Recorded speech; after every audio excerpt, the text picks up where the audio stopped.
Well, there's two things I'll touch on first, and that is, I think, Paul, you mentioned, Paul Grant mentioned the idea of the applications being able to accept these credentials. I think we're going to need to move away from identities tied to applications to identity as a service. And that's one of the things that is going to require a major retooling of the actual applications. You mentioned the travel application being used within the DoD.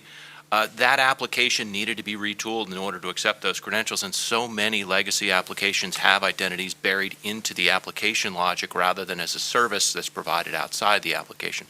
That's issue one. That's a technical issue. It requires a turnover of the technology. Issue two is user adoption. And we sort of have an expression is you better give users an easy solution or users will create an easy solution. And the users creating an easy solution usually is circumventing what you're trying to do. Right. The user adoption on two-factor authentication has got to be easy. It's got to be transparent. It can't be a gigantic impediment to productivity. Otherwise, the users are not going to embrace it.